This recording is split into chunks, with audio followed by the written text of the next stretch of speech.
क्या mood swings bipolar है? ये सवाल काफी बार पूछा जाता है। मैं डॉक्टर सुमन भारद्वाज, साइकोलॉजिस्ट, आज कोशिश करूंगी कि आपके इस सवाल का बहुत अच्छे से डिटेल में जवाब दूं। मूड स्विंग्स, अपने मूड में एक परिवर्तन होना, एक चेंज होना, बहुत बार हमें ऐसा लगता है कि इसकी एक वजह है। कई बार इसकी एक खास वजह होती है, कई बार छोटी-छोटी वजह होती हैं, लेकिन मूड में स्विंग्स ज़्यादा होते हैं। स्विंग्स क्या है? मूड का अपने आप से ऊपर या नीचे हो जाना, बिना किसी कारण के। जब इसकी फ्रीक्वेंसी और इंटेंसिटी ज्यादा बढ़ती है तो कहीं ना कहीं हम मूड डिसऑर्डर के भी शिकार हो जाते हैं। और अक्सर ऐसा हम सबके आसपास होता रहता है और हम बात भी करते रहते हैं कि इस पर्सन का कुछ नहीं पता कब इसका मूड चेंज हो जाए। कोई नहीं कह सकता कि अभी ये खुश था और थोड़ी देर बाद ये नाराज हो जाए या गुस्सा हो जाए। और लोग कंफ्यूज्ड भी रहते हैं कि इनसे कैसे कोई बात कही जाए या किस तरह से अपना रिएक्शन दिया जाए। और इस कंफ्यूजन के चलते वो उस पर्सन को एक तरह से डिक्लेयर कर देते हैं कि ये एक मूढ़ी व्यक्ति है और इसका कोई भरोसा नहीं, ये कैसे रिएक्ट करे, और उससे दूरी बनाना शुरू कर देते हैं। अब थोड़ा सा और आगे बढ़ते हैं कि किसी भी इंसान से दूरी बनाने से पहले अगर हम थोड़ा सा इन्वेस्टिगेट कर लें, ये जानने की कोशिश कर लें कि मूड स्विंग तो हमने आइडेंटिफाई कर लिया और कहीं ना कहीं जो पर्सन दूरी बनाने की स्टेज तक पहुंच गया है वो समझ चुका है कि हाँ, ये इनके साथ एक प्रॉब्लम है, तो थोड़ा सा उनकी हेल्प के लिए हम आगे इन्वेस्टिगेट कर सकते हैं कि उनके मूड स्विंग के कारण क्या हैं। उसमें हम मेडिकल या प्रोफेशनल हेल्प भी ले सकते हैं, और नहीं तो मैं इसमें आपको छोटे छोटे तरीके बताती हूँ, उससे भी आपको काफी हेल्प मिलेगी। जैसे एडोलसेंस, प्यूबर्टी एक ऐसी स्टेट और ऐसी स्टेज ऑफ लाइफ जहाँ पे हार्मोनल चेंजेस अंदर होते हैं। उसमें जेंडर डिफरेंसेस नहीं है, चाहे वो लेडीज में, जेंट्स में, मेल फीमेल, बॉय गर्ल, सब में हार्मोनल चेंजेस जो भी जेंडर होता है सब में होते हैं। उन हार्मोनल चेंजेस के चलते मूड स्विंग होते हैं, क्योंकि वो पर्सन अपनी आइडेंटिटी के लिए स्ट्रगल कर रहा होता है, अपने ही शरीर में होने वाले चेंजेस के बारे में कंफ्यूज्ड होता है। उसे खुद नहीं पता होता कि कब उसका मूड खुशी वाला हो जाएगा और कब उसे एक वेग फीलिंग हो जाए, कब कंफ्यूजन में रहे, नहीं उसे समझ आता। तो उसका बिहेवियर में जो आप देखोगे वो भी इसी तरह का देखोगे कि सामने वाला अच्छे से बात कर रहा है लेकिन ये जवाब ऐसे दे रहा है। तो जो भी उससे बात करता है रेसिप्रोसिटी में उसका भी इरिटेट होना बनता है। लेकिन हमारा ध्यान जाना चाहिए कि ये एडोलसेंस है, इस वजह से हो रहा है, और इस बारे में उस पर्सन से हम बात कर सकते हैं कि ये जो आपके अंदर चल रहा है कोशिश करो इसको एक्सेप्ट करने की, और ये भी समझो कि ये कब तक चलेगा। तो आगे आने वाले 3-4 सालों तक ये ऐसे ही चलेगा, और इसी बीच में आपकी एक इमेज भी बन सकती है कि आप एक इरिटेटेड पर्सन हो, आप एक फ्रस्ट्रेटेड पर्सन हो, आप एक ऐसे पर्सन हो जिससे कोई बात नहीं करना चाहेगा, क्योंकि अगर आपने इसी तरह से सबको जवाब दिए अपने इस मूड के चलते तो लोग आपसे दूरी बना लेंगे। तो क्या आप चाहते हो कि आपकी एक ऐसी इमेज बने, आपकी एक ऐसी आइडेंटिटी बने? तो इस तरह से हम उनको ये रियलाइज करा सकते हैं कि हार्मोनल चेंजेस को हम समझते हैं, लेकिन आप इस चीज को समझो कि इससे अच्छे से डील कैसे किया जाए। दूसरा उसका पॉइंट है या दूसरा कारण होता है, जैसे हमने प्यूबर्टी की स्टेज की बात की, ऐसे ही एक स्टेज और होती है प्रेगनेंसी फीमेल में। अब प्रेगनेंसी में हम सबको पता है कि फिजियोलॉजिकल चेंजेस आते हैं, बायोलॉजिकल चेंजेस आते हैं, तो हार्मोनल चेंजेस आते हैं, तो मूड में चेंजेस भी आएंगे ही आएंगे।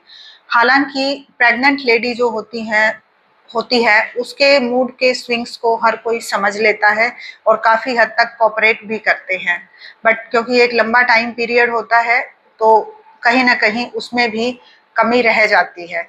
उसका प्रभाव बच्चे पे भी पड़ता है और बाकी परिवार पर भी पड़ता है और फीमेल पर भी पड़ता है। आगे चलकर और कॉम्प्लिकेशंस भी हो सकती हैं। डिलीवरी के बाद भी उनको, जैसे हाई बीपी है, हाई बीपी क्योंकि ड्यूरिंग प्रेगनेंसी अगर मूड में इतने सारे स्विंग्स होते रहे हैं और मूड स्विंग्स की वजह से कहीं ना कहीं आर्ग्यूमेंट्स और काफी कुछ फैमिली के अंदर हो जाता है। जब हम इंटरेक्शन करते हैं किसी के साथ ऐसे मूड को लेके, तो वो चीज़ें सप्रेस्ड फीलिंग के रूप में दबी रहती हैं और डिलीवरी के बाद भी फीमेल खुश नहीं हो पाती, जबकि हार्मोन वापस से बैलेंस होने शुरू हो जाते हैं। ऐसे में उनको पोस्टपार्टम डिप्रेशन हो सकता है और ऐसा होता भी है, आजकल तो काफ़ी ज़्यादा ये हो रहा है। इसका रीज़न ये नहीं है कि उनकी देखभाल नहीं की जा रही है, इसका रीज़न ये है जो हम बात कर रहे हैं, एक रीज़न ये है कि उनके जो हार्मोनल चेंजेस हैं उससे उनके मूड स्विंग्स होते हैं, जिसको वो खुद इतना एक्सेप्ट नहीं कर पाती। तो उन्हें भी हम सेम ऐसे ही साइको एजुकेट कर सकते हैं कि आपके मूड स्विंग्स की वजह ये हैं। ड्यूरिंग प्रेगनेंसी, पोस्ट डिलीवरी आपको किस तरह से अपने मूड को कंट्रोल में रखना है, इसमें माइंडफुलनेस बेस्ड मेडिटेशन टेक्निक हम लगा सकते हैं, जिसमें हमें सिर्फ अपने मूड को पहचानना होता है कि मेरा मूड मेरी एक इंटरनल कंडीशन की वजह से है, और क्योंकि ये मेरी इंटरनल कंडीशन है तो ये मेरे हाथ में सबसे ज़्यादा है कि मैं अपने मूड को रेगुलेट कर सकूं। इसीलिए अपना रेगुलेटर भी अपने पास ही रखिए, mood regulator, mood stabiliser. Next category में इसकी मूड स्टेबलाइजर मेडिकेशन आती हैं। अब ज़्यादातर लोग मेडिकेशन लेना नहीं चाहते, सो मेडिसिन के लिए अगर ठीक है आप नहीं जाना चाहते तो कोई बात नहीं, आप जो होम रेमेडी हम कहते हैं या फिर पर्सनल या सेल्फ एफर्ट है उसके ज़रिए भी इससे बाहर निकल सकते हैं। तो उसमें आइडेंटिफाई करें, माइंडफुलनेस रखें कि हाँ मेरे मूड में ये स्विंग इस वजह से है, तो सबसे पहले ट्रिगर कंट्रोल करें या ट्रिगर अवॉइड करें, और अगर हो गया है तो फिर या तो मेडिकेशन करें और नहीं तो माइंडफुलनेस बेस्ड मेडिटेशन करें, जिसमें ब्रीदिंग टेक्निक्स होती हैं। आप अपनी ब्रीथ पे फोकस करके अपने मन शरीर के साथ जुड़ सकते हैं, और बहुत छोटा सा प्रोसेस है, 5 मिनट का मेडिटेशन डेली बेसिस पर आपकी बहुत बड़ी हेल्प कर सकता है। ये मेडिटेशन ब्रीदिंग फोकस्ड है, इसमें सिर्फ आपको अपनी ब्रीथ पे फोकस करना होता है और आपको जो रिलैक्सेशन मिलता है वो आपके हार्मोन्स को बैलेंस करता है।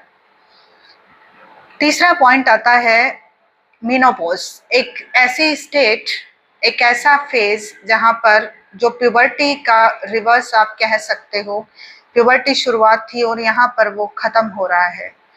फीमेल में ये प्रॉब्लम आती है कि उनके मूड फिर से स्विंग करने लग जाते हैं। अब उन्होंने अपने प्यूबर्टी पे अपने मूड को समझा, रेगुलेट किया, प्रेगनेंसी में समझा, रेगुलेट किया, अब मेनोपॉज में भी वो जानती हैं कि ये मूड स्विंग्स इस वजह से हो रहे हैं, लेकिन शायद अभी इतना रेगुलेट नहीं कर पाएंगी, क्योंकि एज के बढ़ने के साथ साथ सेंसिटिविटी भी उनकी बढ़ ही रही है, और कहीं ना कहीं इंसान ये डरने लग जाता है कि आखिर कब तक, अपने ही अंदर होने वाले चेंजेस से हम कब तक लड़ें।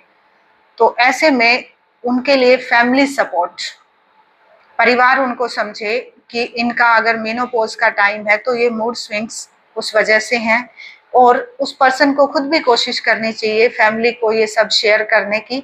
इसमें कोई शर्माने, घबराने और हेजिटेशन रखने वाली बात नहीं है। ये एक मेडिकल कंडीशन है, ये एक बायोलॉजिकल प्रोसेस है जो सभी के साथ होती है। क्योंकि इसमें जेंडर डिफरेंस है तो थोड़ा सा कल्चर, एनवायरनमेंट, इन चीज़ों की वजह से कई बार लोग बता नहीं पाते, लेकिन वो लोग तो ज़रूर बताएं जिनकी फैमिली में इस तरह की अंडरस्टैंडिंग रखने वाले लोग मौजूद हैं, तो वहाँ पे उनको फैमिली सपोर्ट मिल सकता है। इसलिए फैमिली सपोर्ट इसमें सबसे ज़्यादा ज़रूरी है, रिकमेंडेड है। तो फैमिली सपोर्ट लें, साथ में मेडिसिनल हेल्प ज़रूर लें, क्योंकि जो मल्टीविटामिन्स हैं उनकी ज़रूरत सबसे ज़्यादा पड़ती है, ताकि आपकी इम्यूनिटी को बनाए रखा जा सके, आपकी स्ट्रेंथ को बनाए रखा जा सके। सभी कैल्शियम, मल्टीविटामिन आपको लेने ज़रूरी हैं इस स्टेज पर।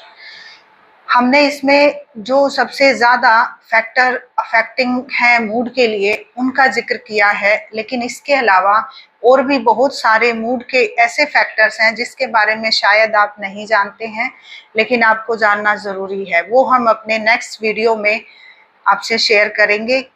प्लीज़ देखिएगा, और ये काफ़ी इम्पोर्टेंट वीडियो होगा, देखिएगा ताकि आपकी हेल्प हो सके और आप भी किसी की हेल्प कर सकें।